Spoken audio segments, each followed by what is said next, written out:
Good morning everyone. आज हम बात करने वाले हैं ई क्लर्क सर्विसेज के बारे में। तो शुरू करते हैं।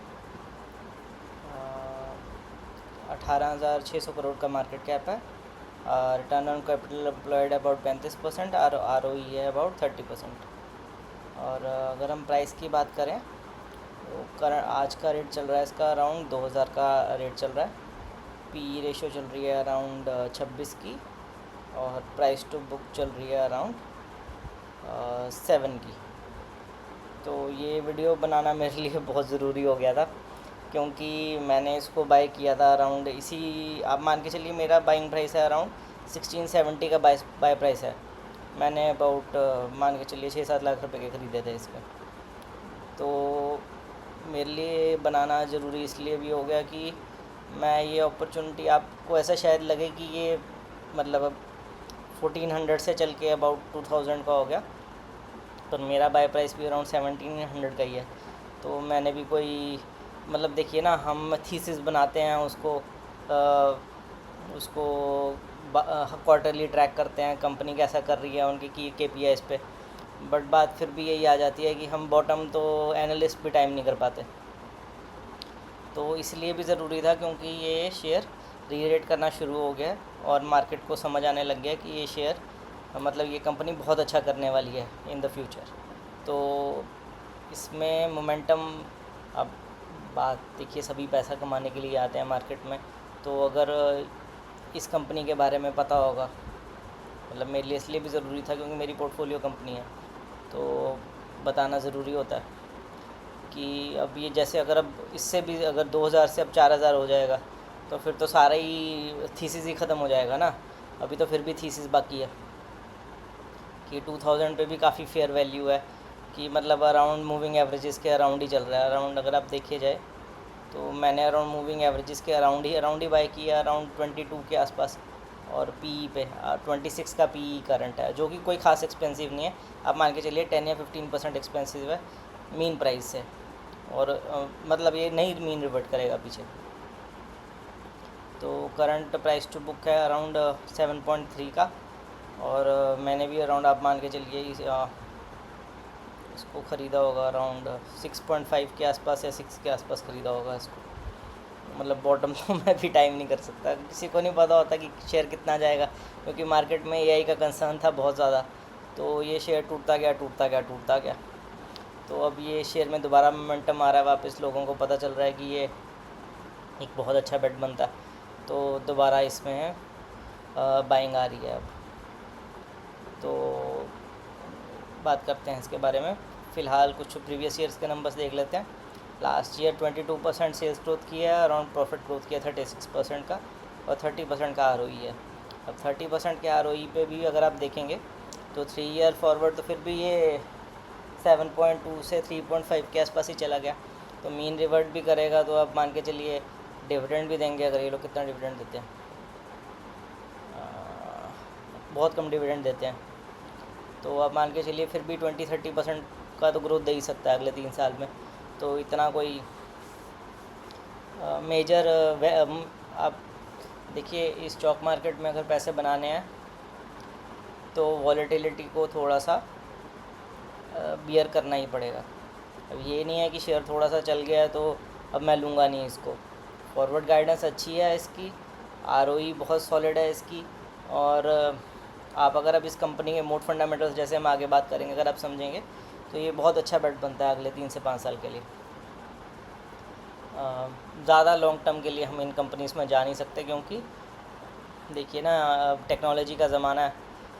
अभी तो फ़िलहाल ये AI को, इनके लिए AI टेलविंड है, हेडविंड नहीं है। जिन कंपनियों के लिए जो बेसिक कमोडिटी BPO करती हैं, उनके लिए हेडविंड्स हैं अभी आने वाले टाइम के लिए। TCS होगी, इन्फोसिस होगी, इनमें कोई स्कोप नहीं है। इनको तो आप सेल कर लीजिए आराम से, कोई इसमें वो तो जाएंगे, कचरे के डिब्बे में जाएंगे सब शेयर। पर कुछ जो कंपनियां हैं, कुछ मेरे पोर्टफोलियो स्टॉक्स में आपको बता देता हूँ, आप रिसर्च कर लीजिए।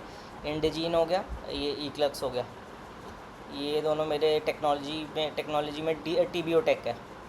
ये 3 टेक्नोलॉजी स्टॉक्स हैं। तो मैं आज इसलिए बताने की कोशिश कर रहा हूँ क्योंकि मुझे लग रहा है कि अब स्टॉक मार्केट रन कर सकती है। तो पहले ही मैं आपको, जो मेरे व्यूअर्स हैं उनको थोड़ा सा, कि पहले ही इनमें आप अच्छी खासी रिसर्च कर लीजिए, कि मेरे को तो बहुत पॉजिटिव लगता है आगे का। एक बार आप खुद की भी रिसर्च कीजिए, तो अपना व्यू अपने हिसाब से बनाइए एक बार। आ, हमने इसी बारे में बहुत बात कर लेगी, क्योंकि मोमेंटम आ रहा है ना मार्केट में, क्या कर मतलब फिर जब ये सभी महंगे हो जाएंगे, फिर तो कोई कहानी नहीं बचेगी इसकी। ठीक हो गया।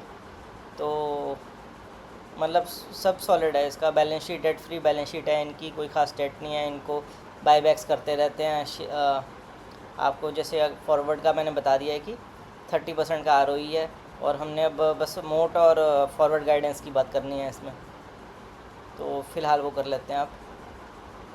तो अगर हम प्रोजेक्शन देखें FY30 तक, इजीली ये पैट तो अपना डबल कर ही लेंगे, उसमें तो मुझे कोई डाउट नहीं लगता।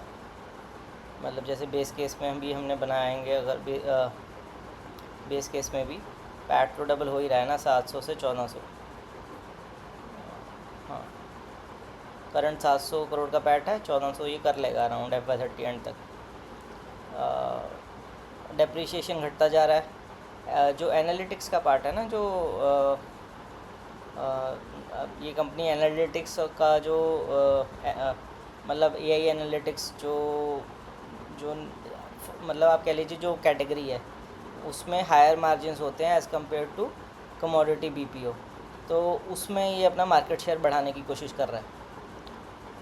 बाकी जनरल एंड एडमिनिस्ट्रेटिव एक्सपेंसेस इनके कम होते जा रहे हैं। और इनमें ये भी बात है कि आउटकम बेस्ड कॉन्ट्रैक्ट्स कर रहे हैं ये। जैसे हेड काउंट होता था ना पहले, कि मैंने 5 बंदे एम्प्लॉय किए हैं, तो उस हिसाब से अब 5 बंदों की बिलिंग कस्टमर को दे दी, कि इस काम के लिए आपके 5 बंदे एम्प्लॉय कर रखे हैं। पर ये more and more outcome price contracts की तरफ जा रहे हैं, जिसमें जो आउटकम है वो मैटर करता है, आपने कितने बंदे रखे हैं वो मैटर नहीं करता। तो ये कंपनी 2 टाइप की आप उसमें बकेट्स बना सकते हैं। एक जो जिनके लिए AI हेडविंड है, एक बकेट वो होगी जिसमें AI टेलविंड है। इस कंपनी के लिए AI टेलविंड है, इसीलिए इसकी बात की जा रही है, नहीं तो इसकी भी बात करने का कोई पॉइंट नहीं था, क्योंकि बाकी सब तो कचरे के डब्बे में जाएंगी गोइंग फॉरवर्ड। मतलब देखिए, कचरे के डब्बे में जाए ना जाए, पर बात तो वहीं आ जाती है ना जहाँ पे इतना ज़्यादा रिस्क है। वहाँ पे अगर सेम भी रहे या थोड़ा सा बढ़ भी जाए या घट भी जाए, उसमें हमें क्या फ़ायदा, क्योंकि हमारे लिए तो कोई बेट बनती ही नहीं उसमें। तो इसमें मोट के बारे में भी बात कर लेते हैं। जो इनका 20 ईयर का जो मतलब प्रोसेस मैनेजमेंट में है ना ये, तो इन्होंने जो डेटा अपना कोड डेटा इन्होंने इकट्ठा किया हुआ है। मतलब AI को भी ना, जैसे LLM होते हैं, लार्ज स्केल मॉडल्स को भी डेटा चाहिए होता है अपने रिजल्ट्स को क्या कहते हैं, इम्प्रूव करने के लिए कह लीजिए आप, एक्यूरेट बनाने के लिए। तो देखिए उसमें ना जनरल डेटा नहीं आप डाल सकते। अगर कोई थर्ड कंपनी, जैसे नई कंपनी आती है, वो जनरल डेटा से अगर ट्रेन करेगी, तो उसका जो LLM होगा फार इन्फीरियर होगा।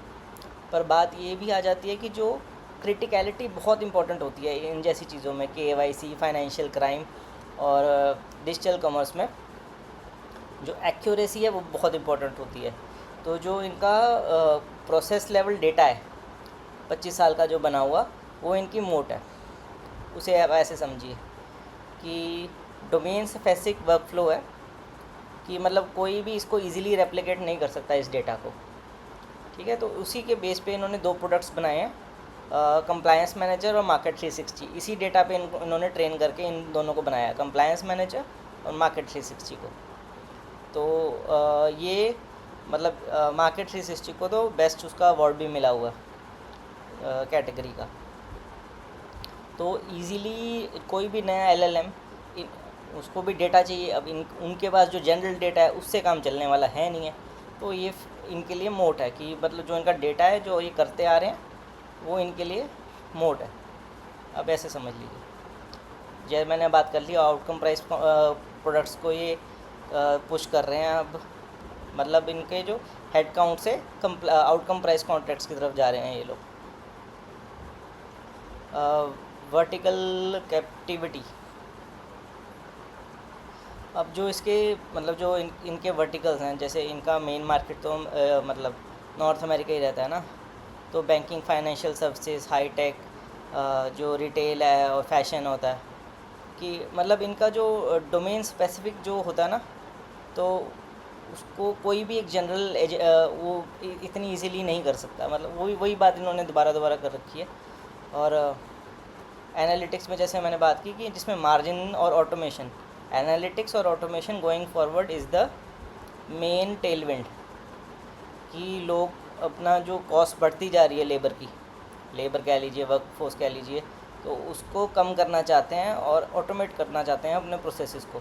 तो जितना ज़्यादा ऑटोमेशन होगा, और ये मतलब टेलविंड सेक्टर है आने वाले 5 साल के लिए।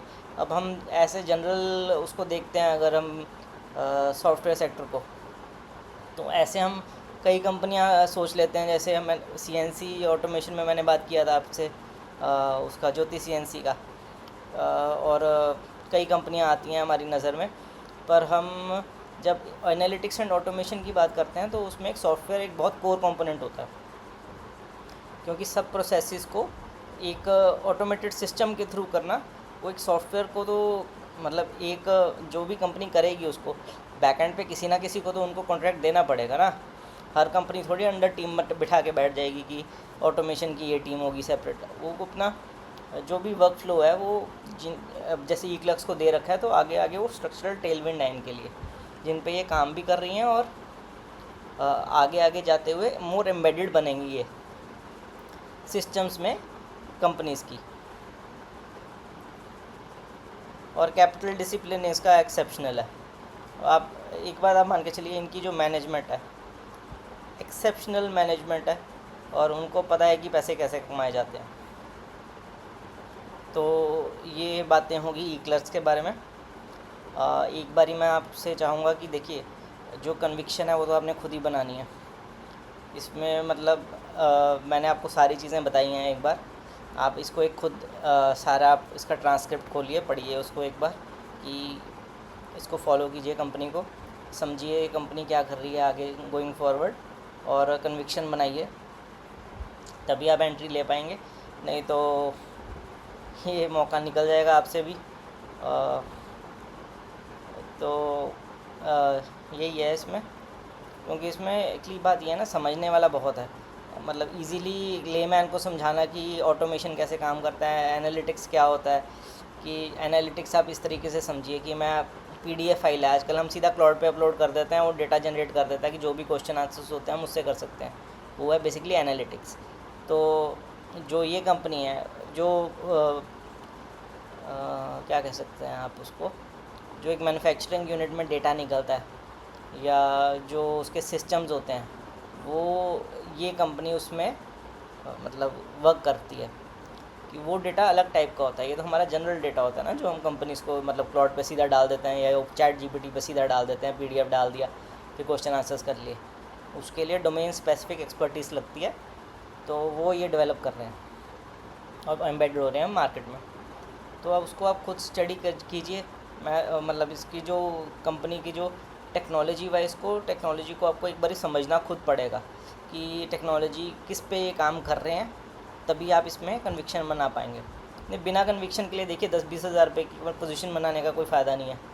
उससे मतलब ओवर डाइवर्सिफिकेशन करके उसका कोई बेनिफिट नहीं है। आप अपनी कन्विक्शन बनाइए, स्टडी कीजिए कंपनीज़ को बहुत अच्छे से, तभी पैसा बनेगा मार्केट में। बाकी आप मेरे को अपने क्वेश्चंस और कमेंट्स भेजते रहिए।